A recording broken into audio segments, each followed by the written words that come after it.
جی ناظرین، ہمارے اسٹوڈیوز میں ہمارے ساتھ فیصل عظیم موجود ہیں اور ہم ان سے گفتگو کر رہے ہیں۔ فیصل، ہم اپنی گفتگو کو وہیں سے جوڑتے ہیں جہاں ہم کر رہے تھے کہ زبان میں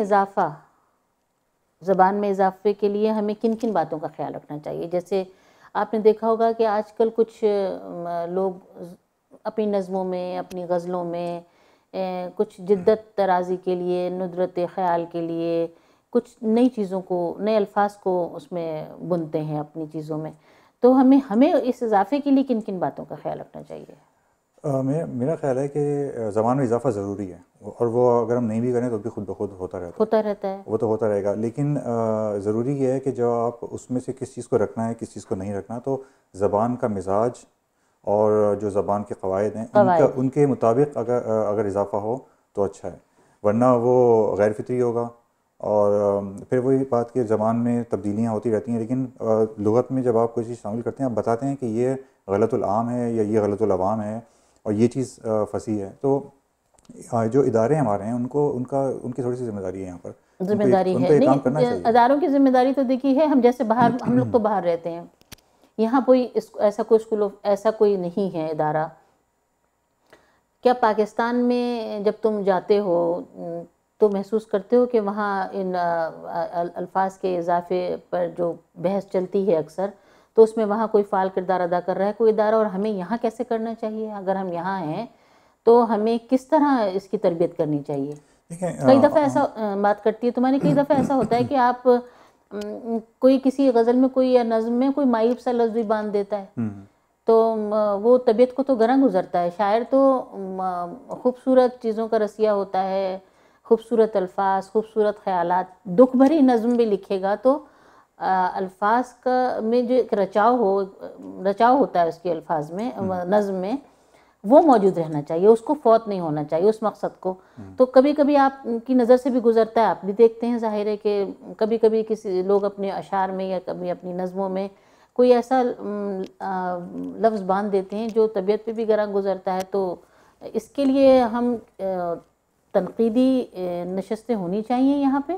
جی ہاں، یہ تو میرا خیال ہے یہ تو اس کا تعلق لغت سے کم ہے اور تنقید سے زیادہ ہے۔ بات یہ ہے کہ لفظ اگر زبان کا حصہ ہے تو وہ کہیں بھی آ سکتا ہے، لیکن کس طرح آتا ہے یہ اصل بات ہے۔ ہو سکتا ہے وہ لفظ ویسے اچھا نہیں لگتا ہو، لیکن وہ اس طرح لکھا گیا کہ آپ کو برا نہ لگے، تو وہ اس کے استعمال کی بات ہے۔ اور جہاں تک وہ آپ نے جو بات کی اداروں کی، میرے نہیں خیال کہ یہاں ہم لوگ بیٹھ کر وہ کام کر سکتے ہیں۔ اصل کام جو ہوگا وہ انڈیا یا پاکستان میں ہو سکتا ہے۔ بالکل۔ تو پاکستان میں جو ادارے ہیں، مثال کے طور پہ مقتضیٰ ہے یا اس کا نام بھی شاید بدل گیا ہے، تو یا انجمن ترقی اردو، یہ ادارے یا لغت بورڈ بھی جو کام کر رہے ہیں، تو یہ لوگ جو کام کر سکتے ہیں وہ یہاں بیٹھ کر آپ بہرحال نہیں کر سکتے، کیونکہ بنیاد بہرحال وہی ہیں، تو وہ لوگ یہ کام کر سکتے ہیں۔ میں نے ابھی ایسا تو میں نہیں کہوں گا کہ مجھے محسوس ہوا کہ اور بہت سے کام میں نے ہوتے دیکھے، اس حوالے سے میں نے کام ہوتے ہوئے دیکھا نہیں ابھی نہیں دیکھا۔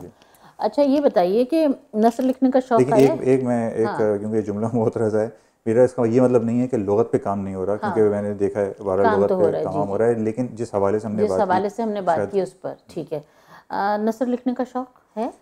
شوق نہیں ہے، بچپن میں نے ایک جاسوسی ناول لکھنے کی کوشش کی تھی، میرے خدا، لیکن میں نثر نہیں لکھتا، باقاعدہ نثر لکھنے کے مقصد سے نہیں لکھتا، لیکن یہ ہے کہ سر پہ پڑے تو لکھ لیتے ہو کچھ نہ کچھ۔ کوئی کتاب دے رہے ہیں بہت محبت سے، تو اس کے حوالے سے کچھ نہ کچھ ضرور لکھ کے بھیجتا ہوں، یا اگر کوئی کہے کسی کتاب پہ یا کسی تحریر پر لکھنے کو تو ضرور لکھتا ہوں۔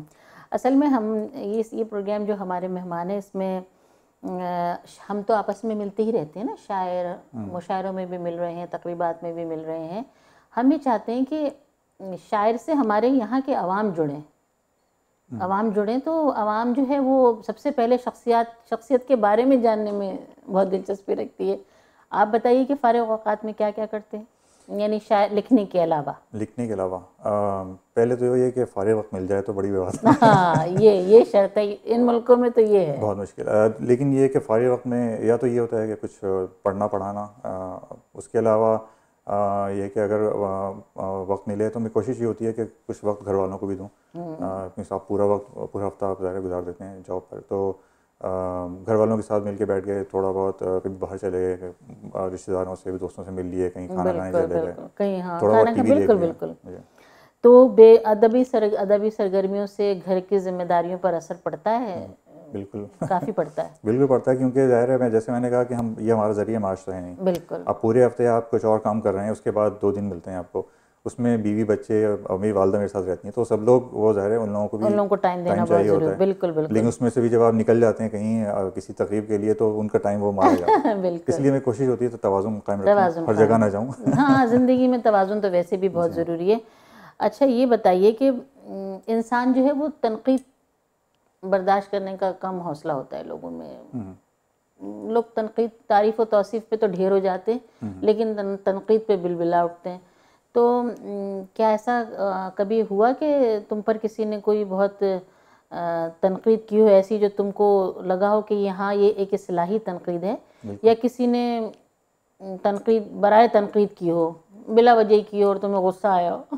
نہیں، دیکھیں ہم سب، یہ انسانی کمزوری ہے، اور ہم سب میں یہ کمزوری موجود ہے. مجھے بھی خوشی ہوتی ہے جب تنقید ہوتی ہے، میں اس سے فائدہ بھی اٹھاتا ہوں، لیکن کبھی کبھی آدمی کہ کمزور لمحہ ہوتا ہے، آدمی ایسی بات کر جاتا ہے جو نہیں کرنا چاہیے. تو میرا خیال ہے کہ میں اپنے آپ کو بھی سدھارنے کی کوشش کرتا ہوں کہ برداشت پیدا کریں. اس عمل سے تو ہر انسان گزرتا رہتا ہے. لیکن تنقید کے معاملے میں وہ جو ہے نا اختلاف اور مخالفت کا فرق، وہ جہاں وہ فرق نظر نہیں آئے نا، تو وہاں آدمی جو ہے وہ اس کو تنقید سے کم، تنقید کی وجہ سے مخالفت سمجھتا ہے. تو وہ تنقید کرنے والے کو بھی اس چیز کا خیال رکھنا چاہیے، اور میری طرح کے جو لوگ ہیں ان کو اس کے باوجود برداشت کرنے کی اور زیادہ صلاحیت پیدا کرنا چاہیے. لیکن میں سمجھتی ہوں کہ دیکھو کسی چیز کی اگر کوئی مخالفت ہو رہی ہے، اٹ مینس کہ آپ کچھ کر رہے ہیں. چونکہ اگر آپ سرسری سے گزر گئے اور کسی نے نوٹ ہی نہیں کیا کہ آپ کیا لکھ رہے ہیں، کیا پڑھ رہے ہیں، کیا کہہ رہے ہیں، تو اٹ مینس کہ آپ کچھ کر ہی نہیں رہے ہیں. تنقید صحت مند تنقید ہونی چاہیے. اور ہمارے اس شہر میں ذرا اس قسم کے نشستوں کی کمی ہے. میں نے، آپ جانتے ہیں کہ میں نے اظہار کے پلیٹ فارم سے مشاعروں کا سلسلہ تو شروع کیا ہے، شاعروں کی پذیرائی کا سلسلہ بھی شروع کیا ہے، کتابوں کے اجرا کا سلسلہ بھی شروع کیا ہے. لیکن اب میری شدید خواہش یہ ہے کہ میں ایک تنقیدی، میں جیسے محفل نقد و نظر پاکستان میں تمہیں یادیں ہوا کرتی تھی آرٹس کونسل میں، کہ اس میں تنقید کے لیے پیش کی جائے، باقاعدہ کیا جائے. یہ نہیں کہ کیا اور پھر اسے 2-3 مہینے کیا اور چھوڑ دیا. اس کو باقاعدہ حصہ بنانا چاہیے. میں سمجھتی ہوں تربیت کا حصہ بنانا چاہیے، بہت ضروری ہے. پاکستان کن شعرا سے متاثر ہو؟ میں پورے ہول ادبی منظرنامے کی بات کر رہی ہوں، سینئرز میں، ہم اثروں میں.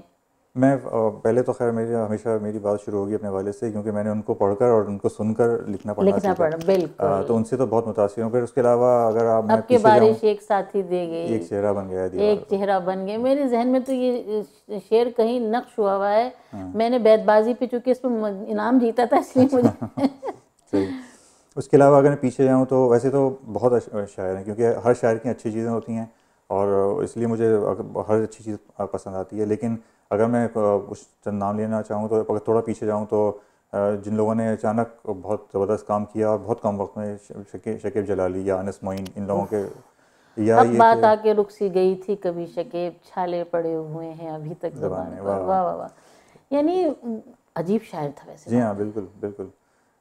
یا اگر میں اور پیچھے جاؤں تو اب میر اور غالب کا نام لینے کی ضرورت نہیں، ظاہر ہے، لیکن مجھے یہ گانا یہ بھی پسند ہے کافی. تو ویسے جیسے میں نے کہا ایک لمبی فہرست ہے، بہت شاعر ہیں جو مجھے متاثر کرتے ہیں. بالکل بالکل. ناظرین، ہم اپنی گفتگو کا سلسلہ یہیں سے جوڑیں گے. ایک بریک کے لیے جاتے ہیں اور پھر واپس آ کے آپ سے ملاقات کرتے ہیں.